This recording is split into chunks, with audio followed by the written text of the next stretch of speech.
Jazz and Beyond on 702 and Cape Talk with me, Notemba, where you come for the jazz, you stay for a good time.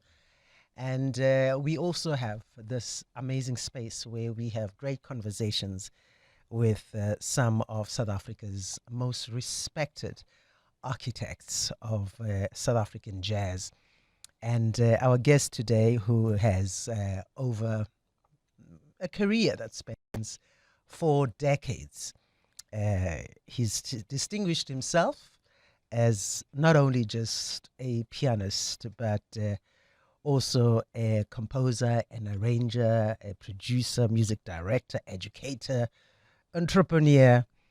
And he's a man who has bridged traditional Zulu musical traditions with township jazz and baqanga and fusion, contemporary African improvisations, really making him one of the key custodians of South Africa's musical heritage.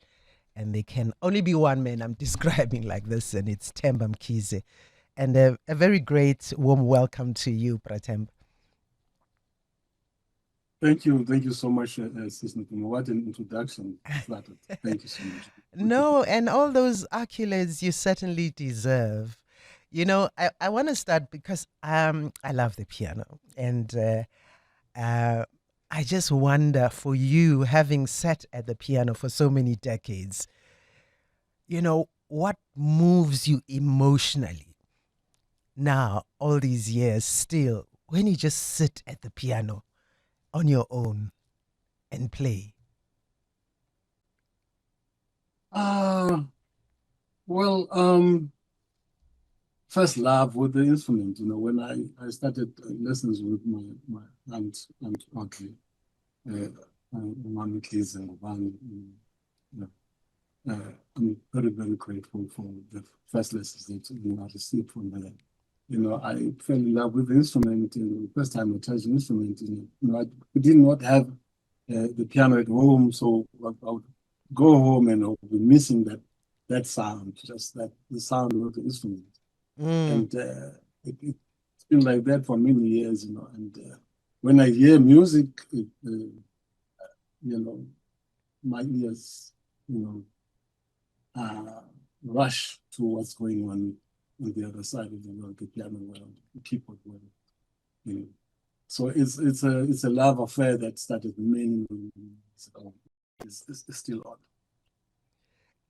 But when you sit there and your your no big fingers, I would say, uh, w- go onto those black and white keys. Do you have maybe a chord that always just starts, or do you have something in your head that then directs your fingers to where they must go? But for me, it's curiosity. Mm. Quincy Jones, it says that there are only 12 notes. I think he wrote a book, a memoir called 12 Notes. For Mm. me, it's curiosity. It's about, yes, this and that works, but what if, you know, what if, we try something different? Mm. What if we could break the rules if there are any? Uh, for me, I would say it's curiosity and the idea that you have this whole world right in front of you.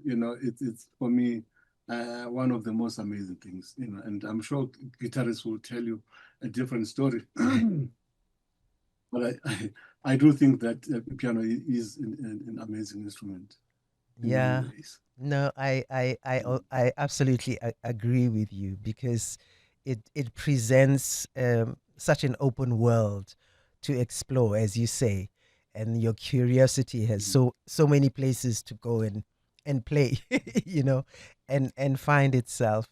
I mean, you talk about your early years and and your mother. Um, you grew up in Durban. When you think about your earliest memories of music that maybe you tap into, every time, what are those memories? I'm lucky, I grew up in a township called GG, Mm. Abanye, they call it Umlazi, Umdala. Um, I grew up in an environment that had just about everything, ekhaya besonte lasemaromeni, Mm-hmm. amaKatolika, There's you always know. a church somewhere, with a lot of people. Oh, yeah. I remember there was an organ player, Ubaba Tishu Majola. He used to play a mean, organ for the choir Sesondweni. Mm. And my neighbor, Ubaba Magwaza, um, Baba Lapana, who was playing a mean maskanda guitar. And then my cousins from Wangobo, Bebesonta Emazayo. And down the road, we had families who came from from the Transkei or Ciskei, Maxhosa or Mampondo. So I was exposed to different kinds of music, and now and then I would visit Elindelani at section B or CM Mm. to go and enjoy Iskatamia concerts and competitions. So I'm lucky that I've been exposed to all of these things. So when I sit, on that instrument, I try and imagine if all these worlds can coexist. Ne? So there's the church, the Mm. community, and obviously the family, all being part of your musical upbringing. Uh, did you find music as a hobby at the time, or were you already aware that this is a calling for you? When did it, you realize, good Allah, this is where I belong? Well, I'm, I'm lucky because I could have been a teacher maybe. I love that. I like teaching. I was influenced by Ubra Victor Ntoni. Mm. I learned a lot from that man, and musicians like Kaya Matlangu, Prince Lingwasa, I'm sure they can tell you the same story. And he never charged us a cent, and if there's one thing that I could have done maybe outside the music, could be teaching, but I'm lucky that I'm none of all other things but just a musician. Ne? And Yeah. I like your reference to Opravik Intoni because he has really been one of the people who have inspired and influenced a lot of the musicians that we know today. Maybe let's just take just a second and because he's no longer with us, for you to just pay tribute to him and the relationship you two had, and what you learned from him. As you say, he gave you so much. Well, first of all, Oprah Victor is the first college-educated musician I know. He was a friend of us, Sadalani Bayet. He used to come to our rehearsals, and after rehearsals, I say, Puma, Shaya Ipi. Mm. And as you know, that, learning in this practice of ours, happens, in different spaces. Some of it would happen in a shibin, Ne? we'll be listening to, we'll be listening to music, a shibin, and Oprah Victor would, so count the people and, give me a pen and you start, jotting something down.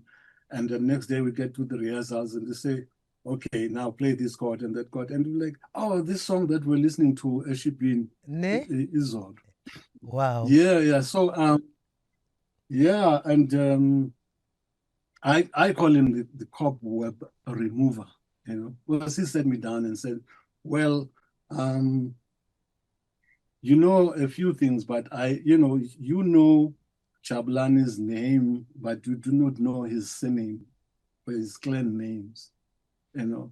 So he had a way of explaining things, you know, in a philosophical manner, you know, and Mm. I found that very, very interesting. So, and he taught me a lot about harmony, you know. And I'm sure other gentlemen that I've mentioned, Abu Brakaya, you know, will tell you the same things about him.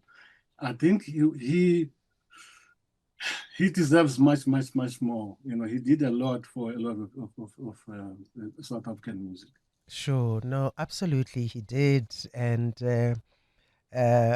especially for his music directing, for his arrangements, and not only his talent as a uh, uh, as a musician, and also even his voice. And I wish he had sung more. That and or at least recorded himself singing more, but the opportunities that he also gave a whole lot of people. But I mean, besides obviously learning a lot along the way, you also then you started a solo career, which was rather late. Well, about 1999, the solo part. you know. Yeah, So yeah. even when you recorded like your first album, More Tales from the South, was it because you had gained confidence that I've got a story to tell. I'm ready for the story to tell now, and not other people's stories. Well, you know, we come from the band, you know, culture. You know, I used to be with Sakile, and Yes, then and you know, Bayete. Mm. you know, and people about Stimela, and you know, we come from that culture, and but you know, over the years, I had been, you know, writing, you know, trying to dig deep, you know, to see what's going on, you know, and it wasn't until I was doing a gig with the late Umam Usbongile Khumalo, Mm. may he rest in peace. We're doing a gig in England, and a gentleman from Sony in the UK, you know, came to me after the gig and said, hey, you know, I like what you did. Have you ever thought of you know, pursuing a solo career? And it so happened that I forget his name, was from Sony as well, Sony local, Sony South Africa. And I was like, yeah, you know, I've been thinking about it, and then the guy from Sony South Africa said, you know, when the time comes, you must know that you have a home, Lana Esoni. That's how it happened. Wow. And yeah, so that's how, you know, songs like Inner Peace found, you know, their way into my first album. Mm. Usbongile was there. Yes. Was was Mm. was the inspiration behind it? You talk about the band's culture, or that you grew up with, Mhm. like Bosakile, Bobayete, Bostimela, and I mean Bosakile was such a, a an important uh, influence in us appreciators in terms of just telling the story of South Africa at the time, you know, through the music, which which I think also came out in your solo projects, as spiritually rooted. The music was also just deeply African, and we like sing-alongs, we like to dance, we like to be able to clap, and And I thought I really think that music at that time captured what we were about. Just the spirit Mhm. of Sakile and how that band uh, played a role in your life. Please just share with us, because there are young people today who don't know about Sakile and all of those musicians who were absolutely brilliant individually Mhm. in their own, you know, talent. Mhm. Well, talking about the young people, I was the youngest member of the group, and I'm very grateful for that.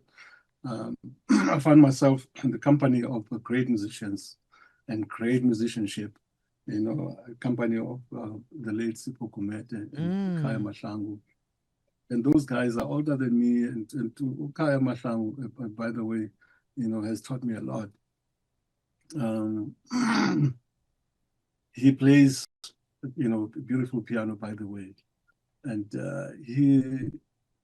you know, he's been very, very, very helpful. And I found myself in a company of people like Oboma P. Tobejani and Oboma Doctor. You know, I'll be forever grateful for them for giving me my first professional gig. You know, and later on I had to work with Ubra Sipho Gumede, and we taught Ubra Kaifas in Zimbabwe. I'm not mm. sure if he joined us when we did the other countries like Nigeria. But Ubra Sipho also introduced me to Ubra Kaifas in Mamleta, in Gabo, Ubra Masikela, you know, yeah, and I also did some work in Ubra Sipho when he did his you know his solo albums, and yeah, so yeah, that was a very, very special group, I would like to think. Yeah. I mean, the spirit of the group. I mean, was everybody contributing to the compositions and to the arrangements? How was it how was it working within the dynamics of the group? Well, as I said, I was Yeah, the you were youngest. the You know, lighty I was there. young. Yeah, I was pretty much being told what to do, and I was learning. You know, Mm, uh, um, yeah, I was learning, absorbing. You know, I remember that. You know, first time I went into the studio was when I was working with Sakil, and I was like, this feels like home to me. You know, oh. I it felt like, I know I'm gonna be in these spaces for many, many years. But You know, so for what me, it was not just. Mhm. I was gonna say, but Yes, ma'am. what broke up the group, Mer? What happened? Ah, I wish I could tell. Maybe we outgrew each other. Okay. Yeah, I Uh, would.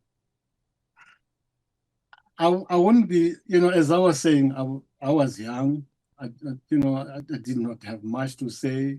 You know, mm, I was just excited to be part of the group, and these things do happen. You know, and yeah. yeah, And it's something I wouldn't really like to dwell on, if I may. oh no, you don't have to. Let's go to Bayet and Mhm. how being part of Bayet. I guess that was also part of the transition after Sakile to go into Bayete. How Variety what mhm, go was a on. different, was different in a way that the music was more groove based, Mm, and well, I stayed there for what, 8, 9 years or so, yes. um, and well, I also think that my homeboys again in Setegwini and stuff like that, you know, but it you know we found our voice in Botswana. So we had recorded in Bombela, and we had what was then known as the turntable hit, a song that is popular but that does not sell, is Mm, not doing so well in the market. Yeah, and then so we had this gig in Botswana. I forget the name of this nightclub, and there was a lot of South African exiles. I think Ubaba Tabang Makwetla was one of them. He used to visit us a lot. So we had songs and as fana njengabo Zabalazo Tulileni and stuff like that. And we became a huge hit in Botswana. And so when we came back, we were like, hey, you know, we may not be making a lot of money from gigs and stuff, but you know, we found our voice. We found that, you know, what we were been working on in terms of social commentary and, is working. And as a result, we did a lot of gigs around South Africa for Umzabalazo, for UDF, and yeah, so I think into Bayete fulfilled into social responsibility. Yeah. And also, if you and think of what's been happening, and conscientizing, you know, yes, the audiences as well. yes, and well, lending our contribution to what's going on in the struggle. If you think of what's been happening since 1994, you know, some of us have been very, very quiet, and a few other musicians like Opus Chemist, they've been the ones who speak truth to power. Yeah. You know, and yeah, and I think we have ourselves to blame for, you know, we've been quiet. So much has happened in our country, and we are the people who have, you know, contributed quite immensely in bringing about democracy, you know. But after 1994, you know, we've been very, very, very quiet, and Bayet did that. Yeah. So did groups like Female and other bands. Talking about the quiet, was it maybe because, okay, inkululeko nayo ifikile, you know, freedom is here, we don't need to say or do anything, or there was just an expectation and an assumption that things will just fall into place as we had dreamt? Yeah, and hope that things were going to change, I think. Or to a certain extent, I think, you know, because we are afraid to say these things, I think we are hoodwinked. You know? Yeah. So much has been promised and so less delivery. And it is our duty as artists to talk about these things. You know, I mean, if ilanga liyashisa, then it's our duty as artists to say, hey, namhlanje kuyashisa. That's what we're all about. Yeah. And if Umakaza say, okay, today is cold, you know, if things don't go the way we expect them to, then it's our duty to say so. You know, to write, you know, to write songs about our environment, about what we are experiencing. Do you believe And the artists of the day are not doing that, as did those in the 80s and 90s who were, you know, deliberately reflecting the status of society at the time? I think we all should be doing more, you know, but Okay. I'm thinking of like about Thandi Somasbai. Yeah. I think this is what's going on. I think we've forgotten.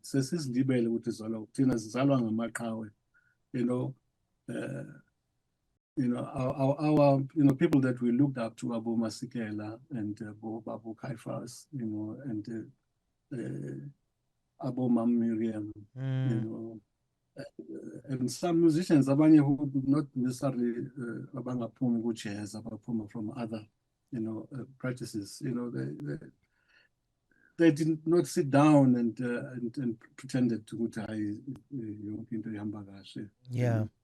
but kunabo Thandiswa. I think that song nizilibele ukuthi nizalwa Ngizalwa ngubani. I ngubani. think that It, that is what is going on. I think we've forgotten who we are. Sizalwa ngubani.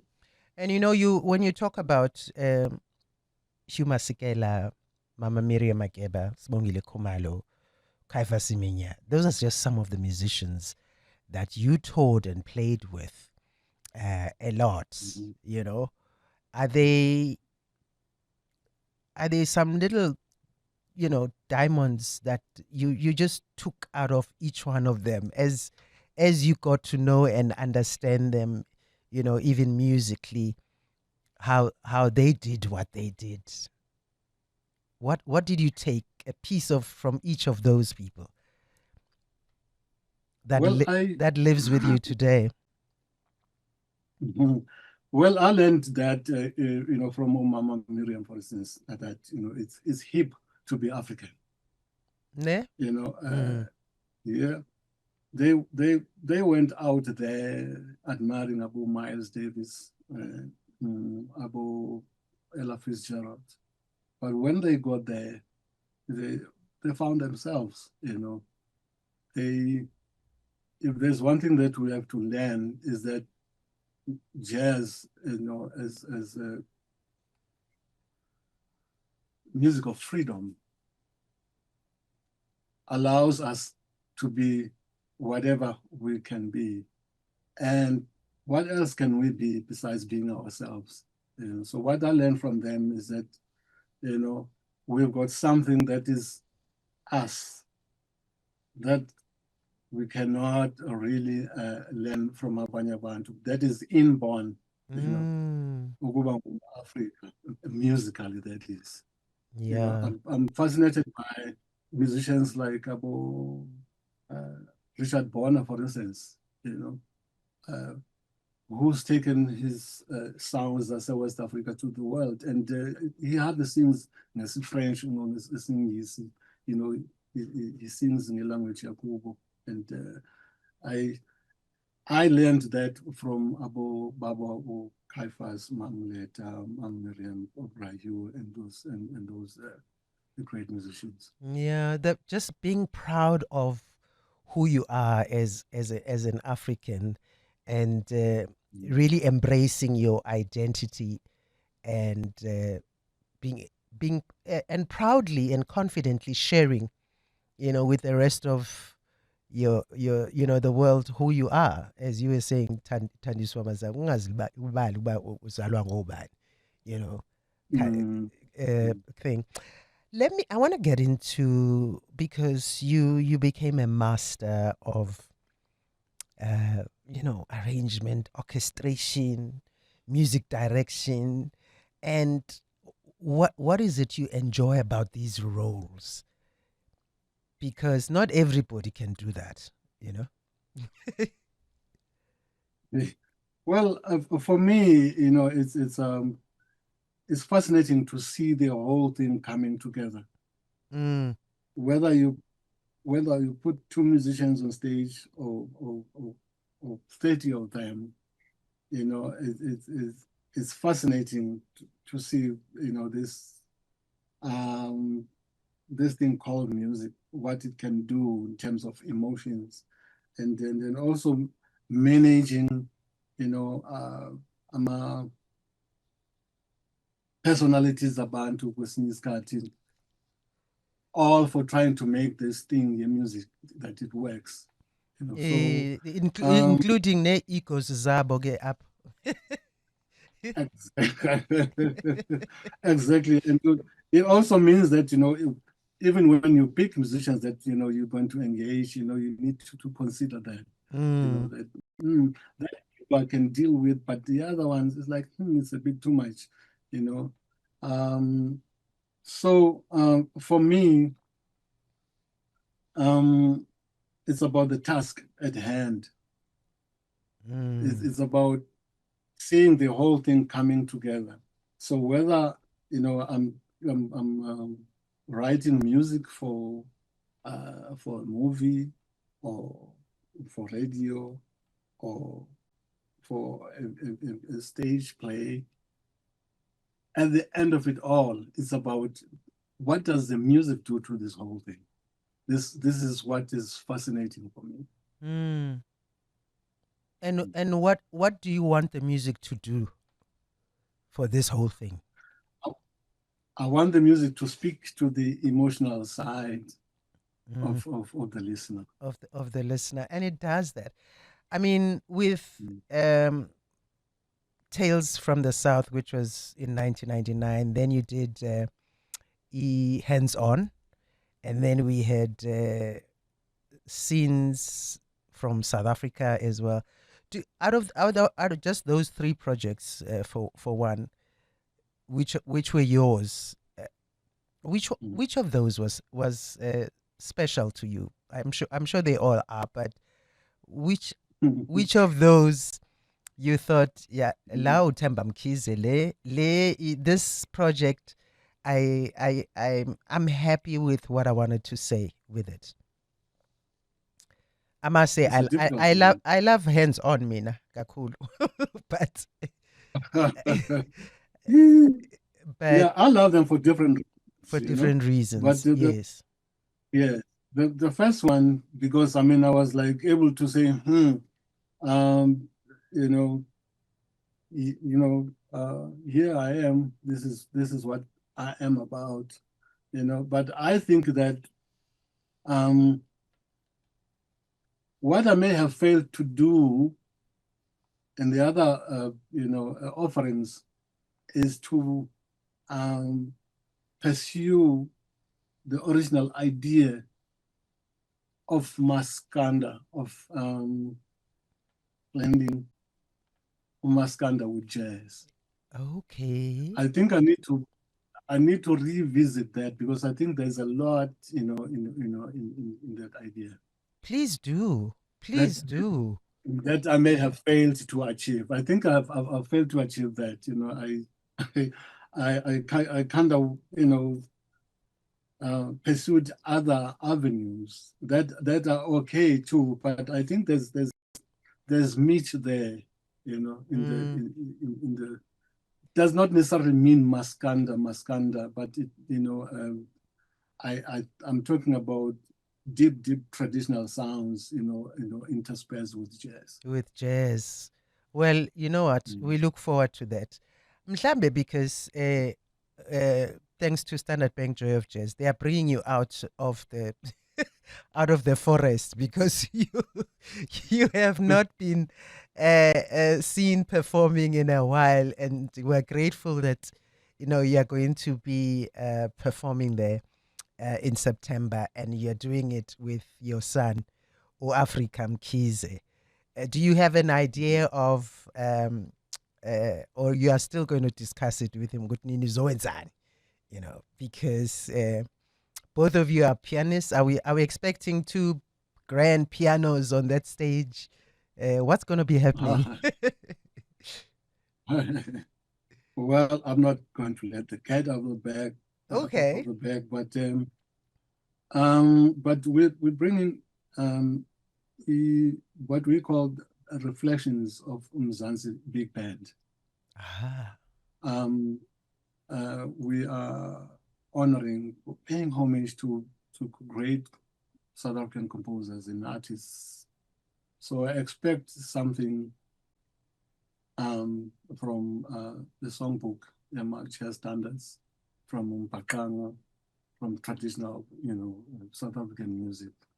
Um, yeah, I'm also lucky to have a son like him, that we are able to talk music and say, hey, what do you think of this? Hey, the accord. Angizwa kahle le accord baba. Mm. Ngathi You know, ngiyanizwa ngihleli nani ngoba that's exactly how you both talk. But this yeah. could also be an opportunity for the concept you're talking about, Liye Maskandi, elements, maybe Mm. introduce it there for us, in Ah, yeah. We'll think about it, but it's Mm, certainly something to revisit. Yes. yeah. But just going back to Africa and being the brilliant pianist that he is, I guess you are very proud is of his achievements and his talents as well. Do you uh, now and again, have an opinion on what he does? In the projects that he does and guide him, or has it become the other way around? I guess it's like it's the other way around, you know. I mean, you know, he's a great musician. You Yeah. know, I'm very very proud to have him as my son. And isiZulu sithi ufuzo luyedlulela. Mm. Yeah. It's the other way around, most certainly. I mean, now and then I say, hey, Fan, Bonisa Manjela, what's going on here? You know, what do you think Wow. of this? So Lana Zishapi Lan, you Mm. know, but he's akusiyo umuntu okhuluma kakhulu Africa, you know, is quiet by nature. But you know, trust me, I'm learning a lot from him. Yeah. Mm. Yeah. Pratemba, when you think about African jazz, for you, Mhm. what does it mean? When we strip the labels, you know, at the core of it, for you, what is African jazz? Because Yeah. you'll have uh, di- 5 different descriptions from 5 different people. you know. But Yeah, from mm, it's a difficult one, this November, really. I don't know how I could define it, but I think it is in the language, it's in the way we speak, it's in the yeah, it's in the what do they call this? The accent. You know, unothemba makakhuluma isingisi. She would not sound like a Nigerian lady makakhuluma isingisi. mm, You know, unothemba makadlala i-jazz. There'll always be le nto ukuthi unothemba ubani uphuma kuphi. mm, Unothemba comes from a township yaselokishini, I mean South Africa, and that is what you're going to hear. So if we're to sit down and see logos, sifake under a microscope now and say, what is it? There are certain elements, but you know, like maybe the obvious one would be the 1-4-5 progression yombhaqanga. okay. But then if you take out the harmonic structures and then say, okay, let's take that out, and then yin is alive from, so the phrasing would be largely influenced by the way we speak, you know. In the Now, language. Yeah. the language. Yeah. So the language has got a lot to do with the music, because music is a language itself. So Mm, when we phrase certain things, you know, certain musical ideas, you know, whether on a saxophone or on a piano, and then the language comes out. we, we, But I which would leave that. which I'm sorry to cut you. Uh, Mhm. I'm saying as you describing it, then this is what distinguishes the languages of, for instance, the different areas of our country. That's the sound of the jazz or any music that comes out of those areas, as in the Xhosa or the Venda or the you know Sesotho or Setswana, or the Mm, Zulu.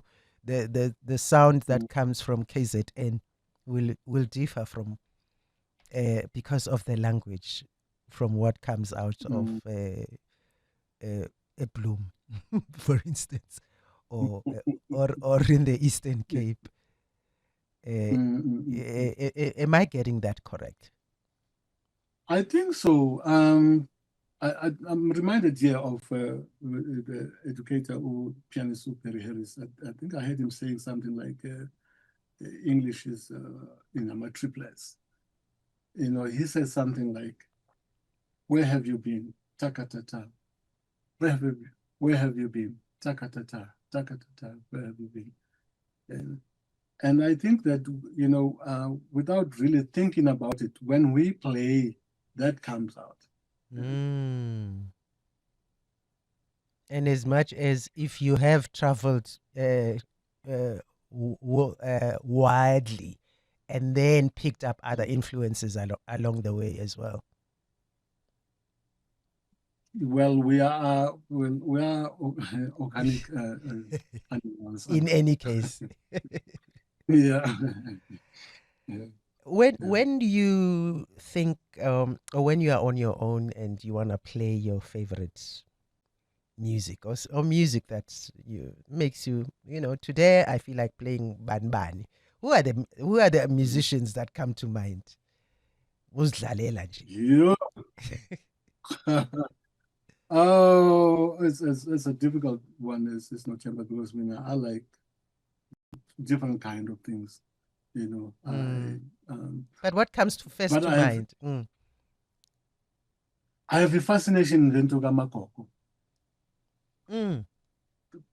the late Princess Makoko. Makoko, that in Israel. Yeah, I think she is one of the greatest musicians that we've ever had. The the melodies, and the stories she tells, and where she came from, the royal Zulu family, and she, well, she's yeah. For me, let me just say, Umakoko is one of my favorite musicians. And then when you listen to the a piano playing, the pianist that you wish maybe you were like, or maybe you admire. I love them for different reasons. Sure.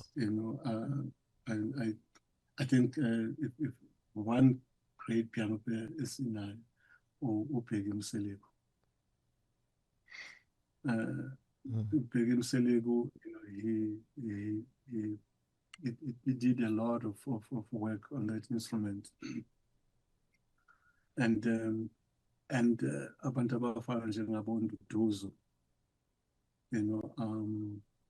and of course my son Africa, I think he's contributed quite a lot, young as he is, and abantu abafana njengabo Moses Muleleko. Yeah, and of course I love Herbie Hancock. I like what he has done. He's but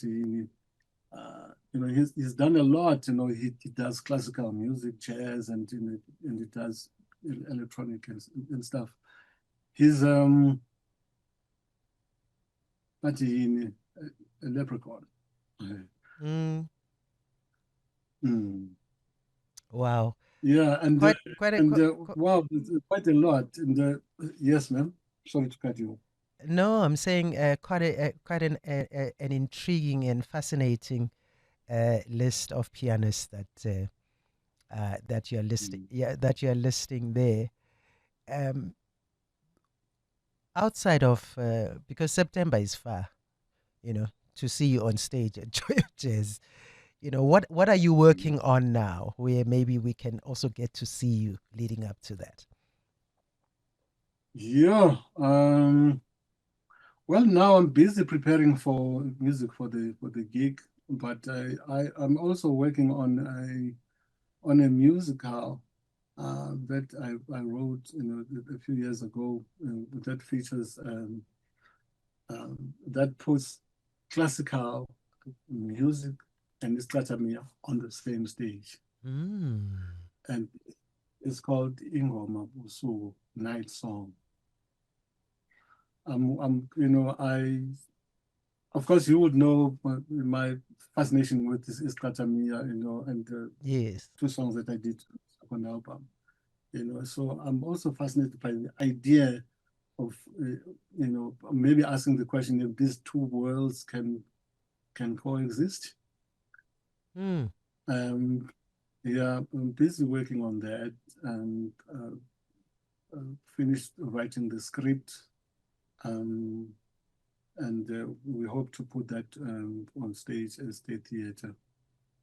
I don't have the dates as yet, Wow. but I'm also working on non-commercial music, music for for movies and stuff like that, composing and arranging. Mm.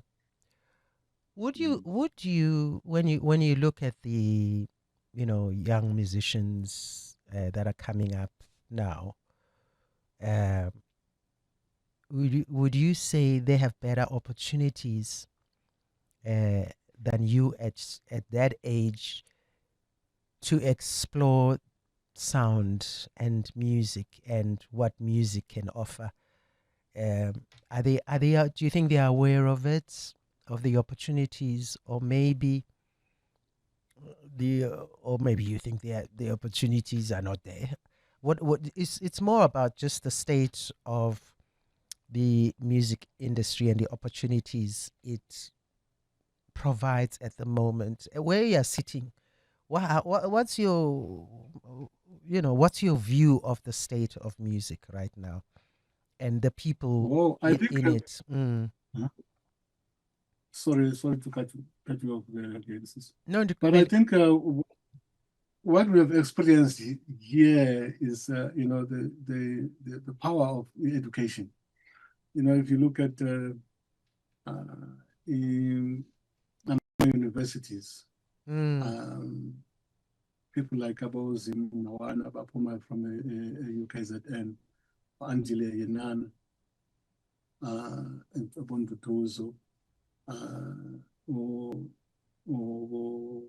Sibusiso Mashirwane, mm, Abo Soke Konti, and a host of other brilliant musicians, Abo, uh, what's his name? Daya, Bogani Daya. Ubokani Tai. Mm, Yeah, and people like one of my favorite singers, Ututu Powani.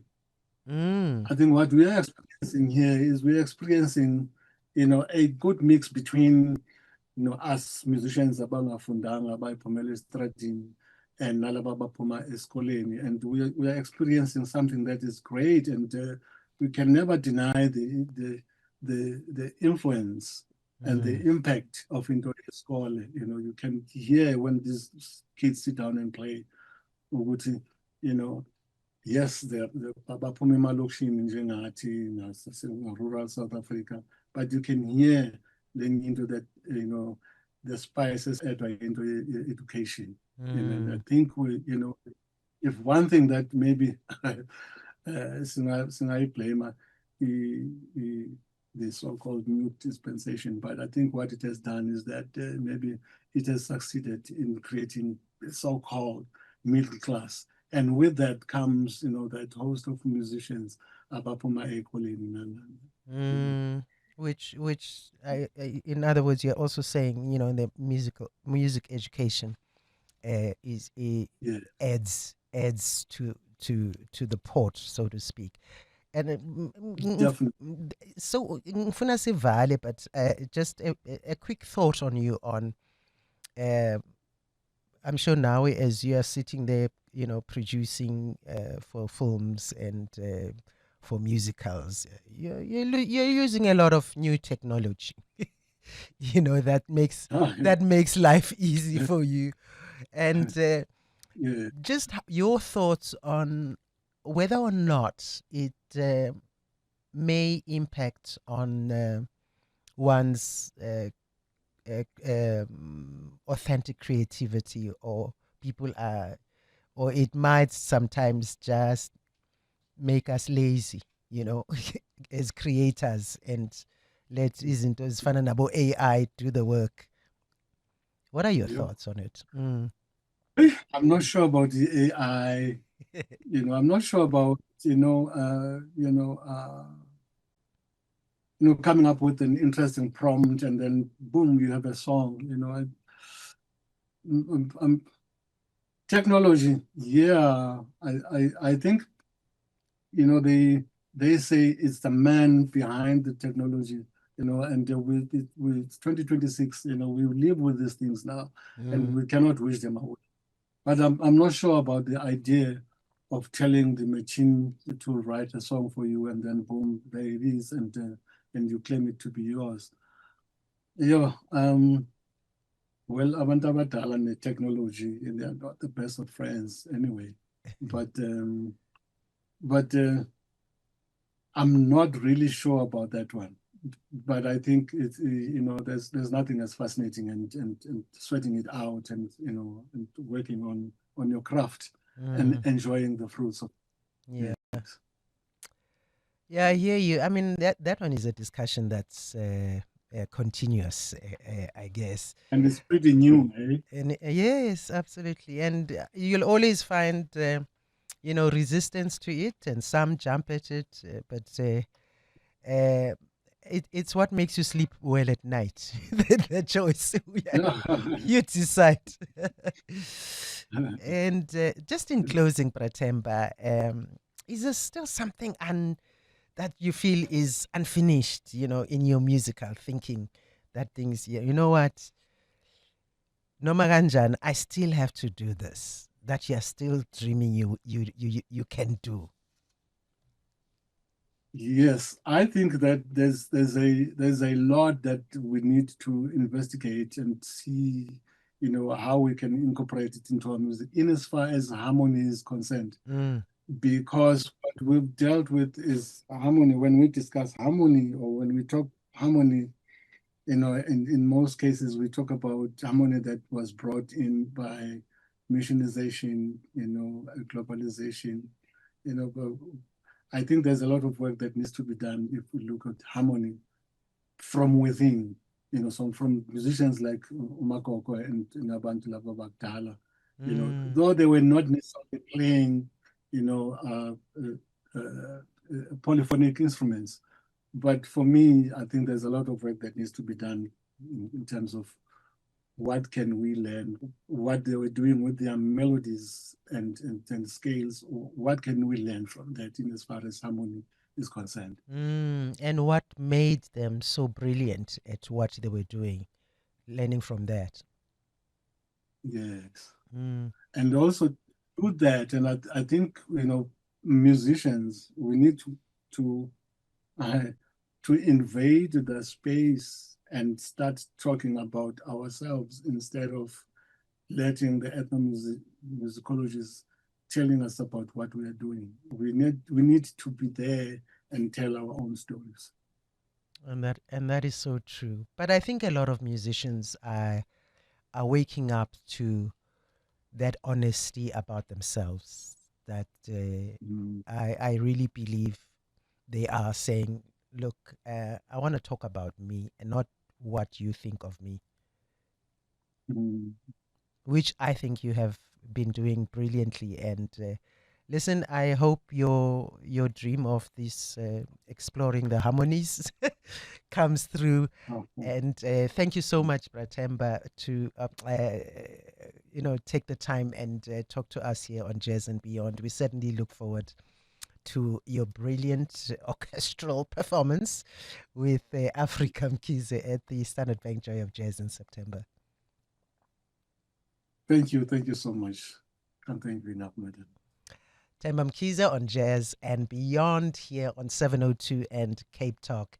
And of course, hoping that conversation inspires you to watch the upcoming performance that is scheduled for the Standard Bank Joy of Jazz in September. Now you know the insight into what he is planning for those performances.